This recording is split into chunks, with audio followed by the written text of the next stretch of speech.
Jadi suka sesama jenis homo. Dan harus diketahui hukumnya homo adalah dosa besar. Jangan dianggap homo adalah hal yang sepele. Maka dari itu, siapapun dari hamba-hamba yang beriman kepada Allah dan Rasulnya, jika ada gejala senang dengan sesama jenis, hendaknya segera diselesaikan. Ada bagiannya, kita perlu melibatkan psikolog untuk menghantarkan dia untuk kembali kepada kenormalan dan jangan membiarkannya, bahkan jangan memupuk ke kelainan ini atau ketidaknormalan ini dengan malah menuruti apa yang dia senangi ini. Ini bahaya sekali. Karena logika atau akal semua orang sehat, akalnya dan mentalnya tidak akan menginginkan yang demikian itu. Seorang ibu tidak menghendaki anaknya tiba-tiba nggak senang sama anak laki-laki yang nggak senang sama perempuan, nggak suka. Seorang ayah tidak akan senang jika anak laki-lakinya ternyata tidak senang dengan perempuan lalu tidak mau menikah, tidak.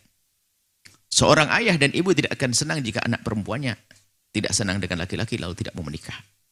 Karena itu semuanya tidak senang. Hanya bagi sebagian orang yang punya permasalahan di dalam urusan mentalnya ini, sehingga dia laki-laki cenderung kepada laki-laki. Dan ini kalau dituruti menjadi tidak senang dengan perempuan. Dan itu adalah membahayakan dirinya sendiri, cuman karena itu adalah sifatnya. Sudah masuk ke dalam dirinya, mentalnya, sehingga dia tidak sadar. Siapakah yang paling zalim di antara kita di dunia ini di saat melihat orang sakit seperti itu? Pertama, yang tidak menyayanginya. Maka pandanglah mereka yang punya permasalahan ini dengan kasih sayang. Yang kedua adalah, justru yang menjadikan penyakit itu adalah dipiara. Melegalkan hubungan yang seperti itu. Itu adalah orang paling zalim. Sehingga seolah-olah kalau di kampung kita ada orang penyakit koreng lalu berkata, oke lah, biarkan yang korengan, jangan diobati, biarkan tetap dalam koreng. Kalau perlu kalian berkoreng-koreng ria. Itu kan kurang paling jahatnya manusia. Sehingga di saat ada kelainan, hari ini yang tersebar di negeri ini misalnya, ada kisah lesbi, homo, maka yang paling jahat adalah yang merestui dan yang mendukungnya. Atau mungkin dia adalah orang yang memang sudah mentalnya rusak, ingin merusak yang lainnya. Maka hendaknya kita tolong saudara-saudari kita yang punya masalah ini. Kita tolong dengan serius. Maka kami menghimbau kepada psikolog-psikolog yang ada di Nusantara ini. Tolonglah mereka kembalikan kepada kenormalan. Kasihan masa depannya. Permasalahan itu bahaya sekali, jangan dianggap sepele. Dan kalau sudah orang punya penyakit ini lalu tidak tumbuh iman di dalamnya, dia akan menjadikan orang-orang seperti dia. Agar bisa menjadi adalah tempat pelampiasan juga.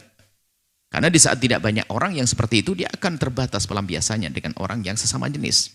Sehingga mereka ingin memperbanyak komunitasnya. Maka perlu kita kasih sayang mereka, kita bimbing, kita tolong. Makanya yang melegalkan, yang merestui adalah orang yang paling jahat kepada saudara kita yang lagi sakit. Masa orang sakit malah dibiarkan, bahkan direkomendasi, dilegalkan, nggak apa-apa, biarkan dia sakit semacam itu. Nggak apa-apa, yang lain kalau perlu boleh sakit sekalian. Maka justru dia harus kita obati dengan kasih sayang, dengan cinta, agar kembali kepada kenormalan. Apakah bisa sembuh? Oh banyak.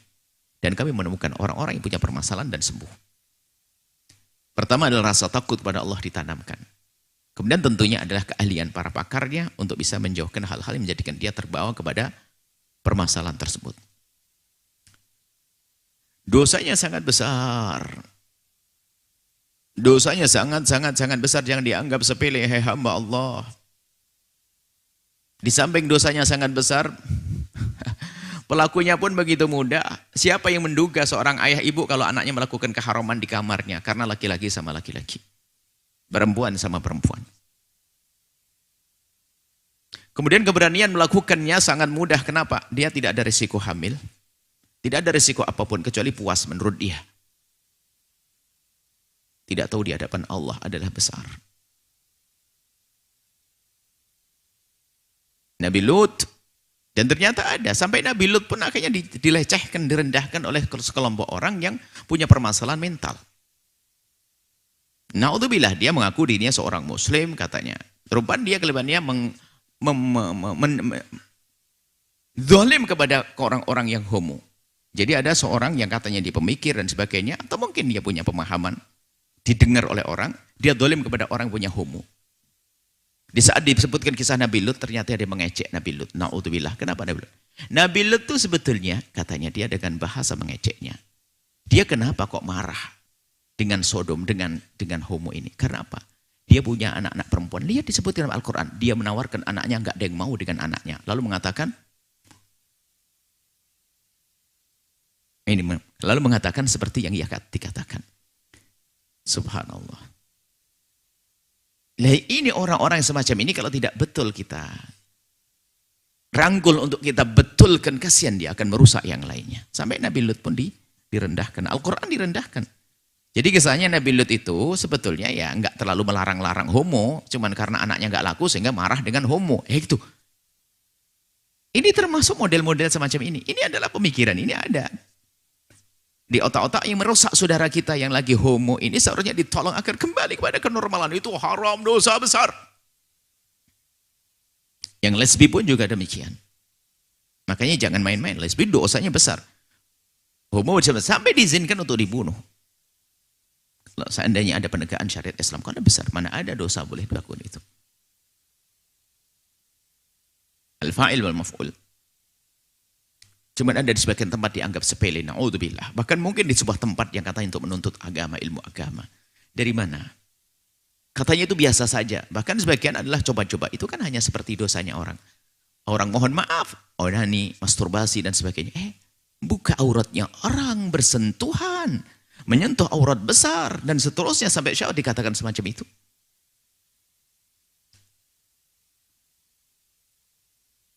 Kalau ada orang punya permasalahan dalam dirinya, punya mental yang rusak seperti ini, itulah yang bahaya karena dia akan menjadikan yang lain adalah rusak. Kalau dia seorang ustadz pun dia akan memfatwakan fatwa sesuai dengan hawa nafsunya untuk mencari kawan. Kita perlu kejujuran dalam hal ini. Ayo kita tumbuhkan kasih sayang kita kepada mereka. Mereka punya masalah. Hei saudara-saudaraku yang punya masalah semacam ini, ayo kembali. Allah Maha Kasih loh ya. Kemarin ada orang korengan sekujur badannya sembuh kok. Orang sakit mata sembuh kok. Orang sakit jantung sembuh kok. Ada sakit mental sembuh bisa. Ayo kembali. Apakah Anda tidak rindu untuk hidup mesra dengan pasangan, suami istri, kemudian punya anak? Anak Anda, buah dari Anda, istri Anda. Begitu juga wanita-wanita yang asli adalah lingkungan yang baik cuman karena permasalahan-permasalahan dibiasakan oleh orang-orang yang telah salah mentalnya sehingga menjadi senang dengan perempuan. Perempuan dengan perempuan. Takutlah kepada Allah. Apakah Anda tidak rindu punya anak dari rahim Anda sendiri yang Anda hasilkan dari keindahan yang Anda lakukan dengan suami Anda yang soleh? Apakah Anda tidak rindu itu, hai saudariku yang saat ini diuji dengan permasalahan mental lesbi ini? Alangkah indahnya. Ayo kembali kepada kenormalan. Berobat. Sungguh kami mencintai Anda, kami tidak rela jika Anda terus semacam itu. Takutlah kepada Allah. Apa yang Anda lakukan dari sesama dengan sama jenis adalah haram, dosa besar. Dan pengaruhnya besar. Bahkan Anda, karena dia belum sembuh, dia hanya ingin punya anak saja. Dia tidak akan senang dengan suaminya. Hanya sekedar memasukkan sperma ke dalamnya, selesai. Hanya hamil. Jadi dia sudah hamil sakit seperti itu, ternyata dia tidak menikmati dengan pasangannya. Bukankah itu namanya orang sakit yang harus ditolong? Ada cara untuk sembuh. Ayo datang kepada ahlinya. Pertama takut kepada Allah. Takut kepada Allah bisa menghentikan. Kalau orang takut kepada Allah susah melakukan. Mohon maaf. Anda seorang laki-laki, saya laki-laki, Anda seorang perempuan. Cantik jelita secara zahir adalah dia adalah cantik. Yang kalau saya melampiaskan syahwat dengan dia tentu sangat tepat, dia cantik. Loh, apakah setiap ada orang cantik lalu saya harus melampiaskan? Kan begitu. Kan tidak. Loh, kenapa tidak? Karena itu haram. Kan begitu. Sama sebetulnya kasusnya. Apakah Anda berkata ini laki-laki nggak syahwat dengan perempuan itu? Oh enggak, memang haram, makanya nggak berurusan. Bohong, ini laki-laki normal ketemu wanita cantik misalnya. Apakah tidak syahwat? Tentu ada syahwat kalau dipertemukan. Cuman kenapa tidak melakukannya? Karena haram. Sama kalau Anda sebagai wanita yang ternyata syahwat dengan sama wanita, Anda pun tidak boleh melakukan. Kenapa? Itu haram. Seperti seorang laki-laki yang syahwat dengan wanita, wanita syahwat dengan laki-laki, kenapa tidak melakukannya? Karena haram. Sama sebenarnya, jangan beralasan, ngapa ini kan saya suka, saya senang. Apakah setiap saya suka, senang, saya harus melakukannya? Laki dengan perempuan suka dengan senang apa? Setiap saya senang, saya melakukannya? Kan tidak. Itulah cara berpikir yang cerdas, wahai saudariku yang punya masalah-masalah lesbi. Ini saudaraku yang punya masalah homo. Bukan sebab Anda pengen lalu Anda melakukannya. Sama, ini yang normal pun juga pengen. Akan tapi itu haram maka dihindari. Melihat pun tidak. Mendekati pun tidak. Mendekati pun tidak. Karena dia takut pada Allah. Bersentuh angkatan tidak. Apalagi beribadah di ruangan yang tidak. Karena apa? Itu haram. Apakah tidak menikmati? Bicara tentang nikmat sesaat, barangkali ada syahwat. Tapi iman yang akan menggiringnya. Yang menjauhkannya. Mustahil, sehingga Anda tidak perlu berkata, wah laki-laki ini nggak normal tuh, masa ada perempuan nggak mau? Loh, bukan tidak mau secara syahwat mau dong perempuan kok.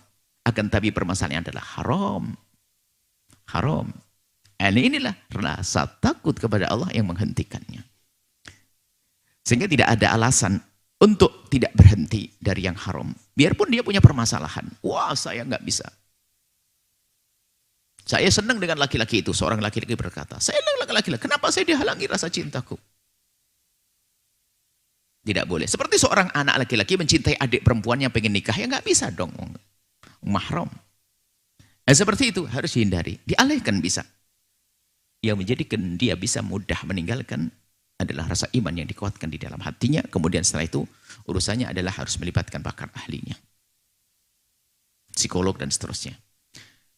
Ini mohon maaf saudaraku yang diuji oleh Allah dengan mental homo atau sesuatu yang punya kelainan dalam dirinya homo atau lesbi. Kami tidak merendahkan Anda. Kami mengajak Anda berpikir sehat. Waktu disebut dalam Quran fasikin, memang fasik karena melakukan keharaman. Bukan berarti menghina Anda.